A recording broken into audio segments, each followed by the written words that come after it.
everybody, GeekSpot82 here. As promised, Dungeons & Dragons Adventures in the Fallen Realm bundle opening. Again, sorry, I bought a box when I was on vacation in Nashville, and I opened it. We were way too excited to dig into it. So the bundle, though, is fun for a couple reasons. So I threw away a dice container there. If you need it, I have a super awesome dice bag that I use that I got off eBay. Here's the inside art for the bundle pack. That's what you're into. Embark on a new quest. It's an ad for the new story that's on Wizards of the Coast. And, oh, I love that. A nice little frameable D&D picture. One thing I was super excited about were these oversized dungeon cards. So I do plan on building a dungeon commander deck so that I can use these dungeon cards. And they're nice and large. You can see almost the size of my hand. And Dungeon of the Mad Mage, Lost Mine of Pandelver, and Tomb of Annihilation. The three we got. The box looks like some very colorful dragon scales with like an iron dragon's head or skull. The D20 it almost looks like fruit punch if I had to give it a color. It's like a translucent red with some darker reds, like lighter and darker red swirls with silver lettering. And of course it's the oversized spin down that they've been doing in the bundles as of late. So bundle pack comes with 2, 4, 6, 8, 10 packs, a couple of how-to cards if you need to brush up on your steps or how to play Magic. I don't need those. Nice land pack. And then your foil land pack. I love that they've been given foil land packs. I've got a ton of foil land now, and the foil card is Treasure Chest. It is 3 colorless for an artifact. Pay 4, sacrifice treasure chest, roll a d20. If you get 1, you're trapped and you lose 3 life. 2, and between 2 and 9, create 5 treasure tokens. Between 10 and 19, you gain 3 life and draw 3 cards. If you do a natural 20, you get to search your library for a card. If it's an artifact card, you may put it into the battlefield. Otherwise, you may put that card into your hand, then shuffle. Unfortunately, these are pre-warped for me, so I appreciate that. But otherwise, we've got 10 packs to go through, so it shouldn't take us too long. Let's see what we got. We got Minimus Containment. Perfect. Herald of Hadar. Circle of the Moon Druid. Dueling Rapier. Soul Knife Spy. Paladin Shield, Ranger's Hawk, a Baleful Beholder, Feign Death, a Mimic Chest with the D&D border, or the D&D art style, so I love that very much. A Lightfoot Rogue, another card that lets you spin a d20. Sudden Insight, a Loathsome Troll, and our rare is Wish. It's a 3-drop sorcery for 2 and a red. You may play a card you own from outside of the game this turn. And then our land and our token. So that's pack 1. All right. Hired Hexblade, Ranger's Longbow, Unexpected Windfall. That'd be great in like a pirate's deck where your win con is creating treasures. Air Cult Elemental, Delver's Torch, a Zombie Ogre, a Hoarding Ogre, Chattering Skeletons, Direwolf Prowler, You see a guard approach. I love the flavor of this where you get to choose one, and it feels very much like a choice you would have to make in a D&D game. Our first legendary creature, I'm gonna butcher this, but Shisara, Death Whisperer, Human Elf Warlock. It's 4 mana, CMC, 2 in Galgori. For Bewitching Whispers, when she enters the battlefield, target creature blocks this turn if able. Whispers of the Grave, at the beginning of your end step, if a creature died this turn, you may pay 2 life. If you do, draw a card. Alright, Rally Maneuver. A Extended Border Blue Dragon, that's fantastic. Another D&D art for Westgate Regent.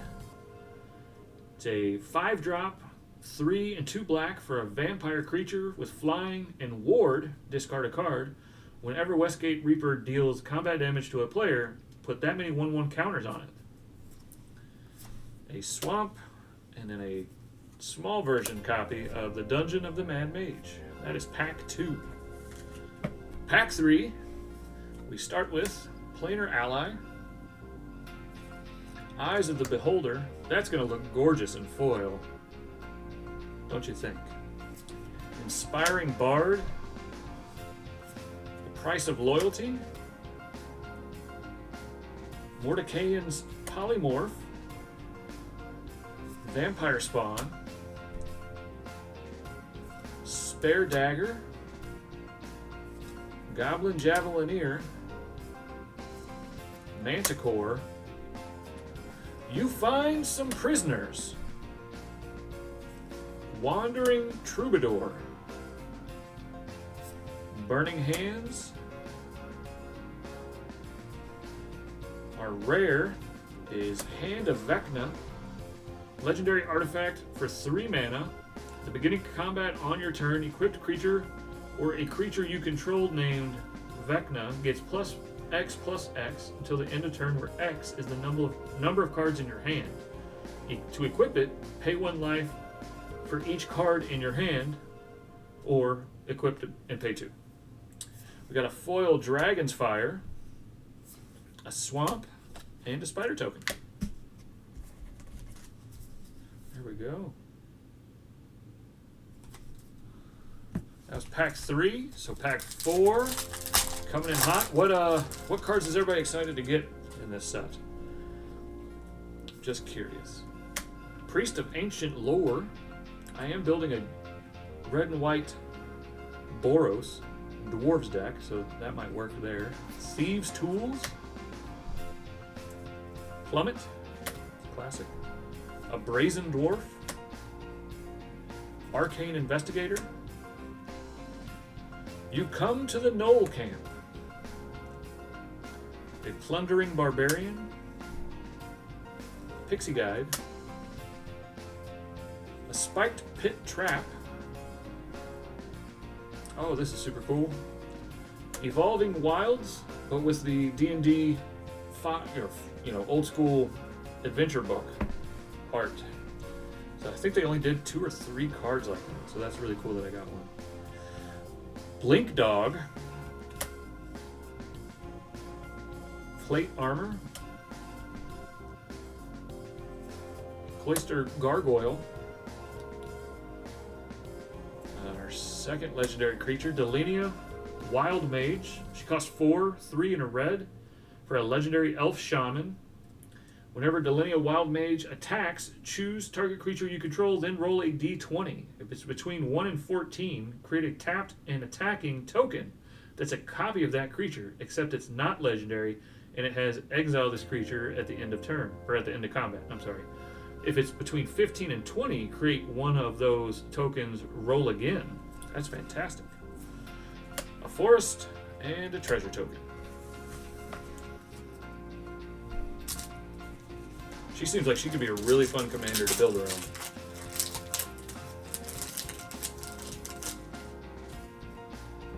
All right, we've got Charm Sleep,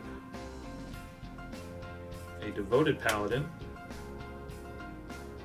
Herald of Hadar,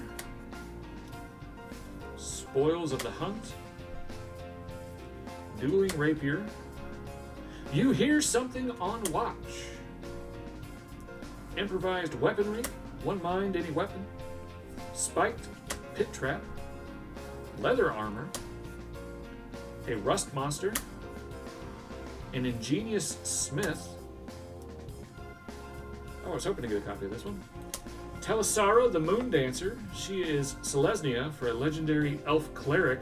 Whenever you gain life, put a 1/1 counter on Telisara, Moon Dancer, and scry 1. And then we got our rare, which is Circle of Dreams Druid for 3 green. You get an elf druid that says tap, add forest for each creature you control. A foil dungeon crawler, a mountain, and a treasure to finish off the pack. 5 packs down, halfway through the bundle. So far, I'm really happy with 2 of my legendary creatures and getting the super fun copy of Evolving Wilds.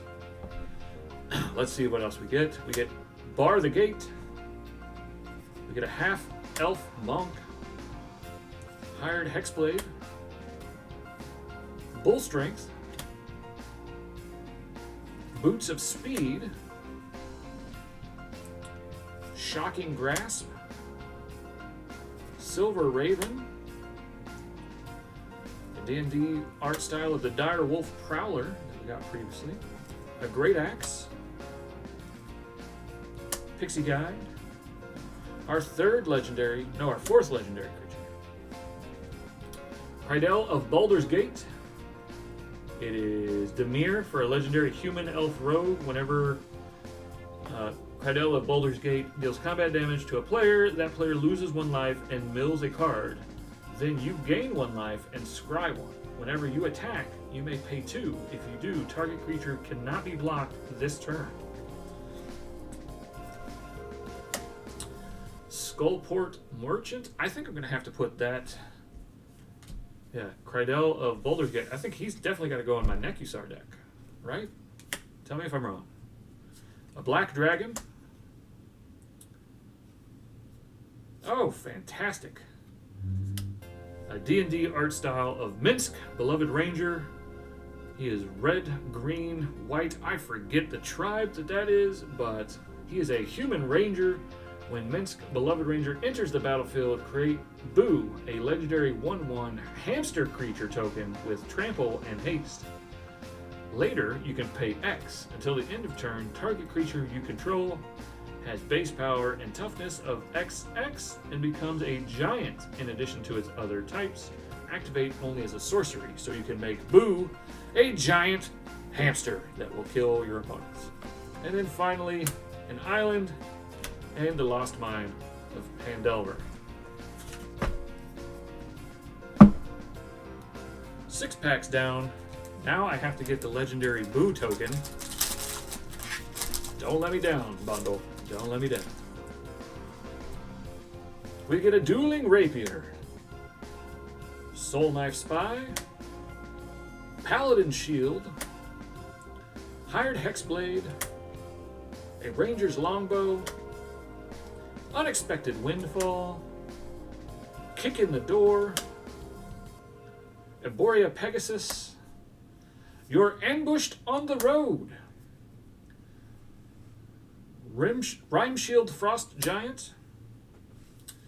Another legendary creature, Gretchen Twitch Willow. She is Simic for a Halfling Druid.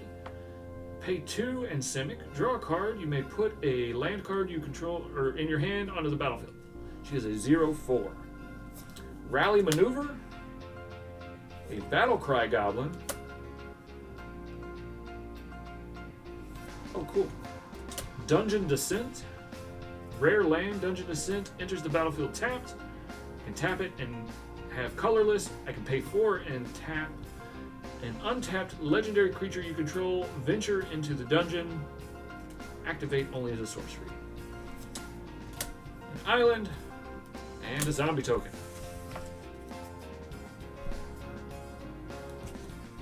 Seven packs down. 3 left to go. No planeswalkers yet. Are any of the planeswalkers actually worth having for this set? Let's talk about it. Zombie Ogre. Air Cult Elemental. Delver's Torch. Horde Robber. Hill Giant Herd Gorger. He's going to eat your entire horde of sheep. Fredea's Fireball. You find the villain's lair. What will you do? Which one will you choose? A Mimic Chest. Devour Intellect. Chattering Skeletons. Divine Smite. Fly. Magic Missile. And our rare is an Adult Gold Dragon. For 3 in Boros, you can cast a dragon creature with flying, lifelink, and haste that is a 4/3. A forest and a fairy dragon. Pack 8 complete. Pack 9 incoming.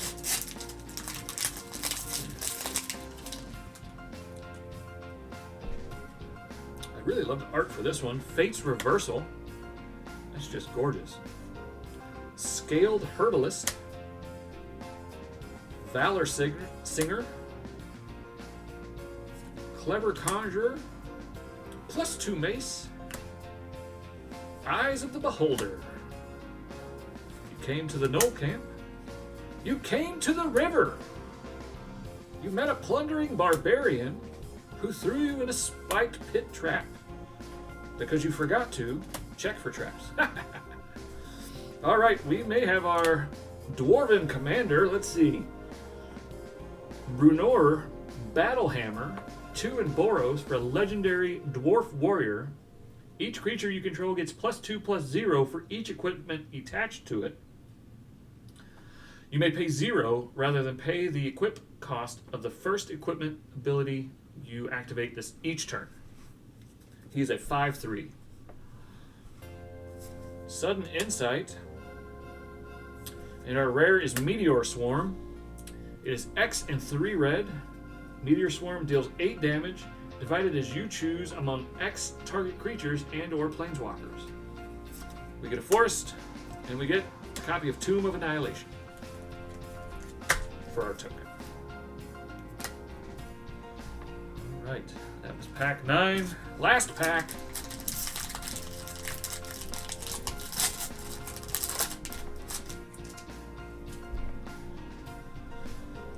We've got a Sylvian Shepherd, Earth Cult Elemental, Arcane Investigator, Minimus Containment, Herald of Hadar, Circle of the Moon Dragon, Yuntai Fangblade, a Steadfast Paladin, another Pixie Guide, Wizard class. I love these class cards that they're doing. The Wizard, the Druid, the Warrior, or Ranger, I think. Grim Wanderer, a Purple Worm. Our rare is a copy of Vorpal Sword, which was the Buy a Box promo with the extended art. Equipped creature gets +2 and has Death Touch. You have pay 5 and 3 swamp, so 8 total until the end of turn. Vorpal Sword gains whenever equipped creature deals combat damage to a player, that player loses the game. Equips for 2 swamps. It costs 1 swamp to cast. We got a Foil Mountain along with a regular mountain and a Tomb of Annihilation token. So that is it for the bundle pack. I don't know. I think I paid $44.99 for the box, or for the bundle.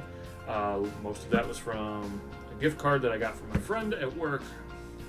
So free magic is always the best magic. And I'm grateful all the same. I did definitely get some cards I did not get from my set boosters that I opened on my vacation. So I'm very thankful for that. What was your favorite card? What cards should I be looking for? And I said I was going to build the dungeons into a deck just for the fun of it, but while I'm sitting here opening the packs, I'm wondering if a D20 deck, where you're constantly rolling a D20, could be fun. let me know. You guys decide. I'll build the deck and then we'll do a deck tech over it. Let me know. Thanks for hanging out with me. Hope you enjoy Adventures in the Forgotten Realms, a D&D crossover event. I'm looking forward to using some of these cards in my commander decks and hopefully building a sweet commander around some of these legendary creatures. I hope you're all doing well. I'll catch you next time. Geek Spot, out.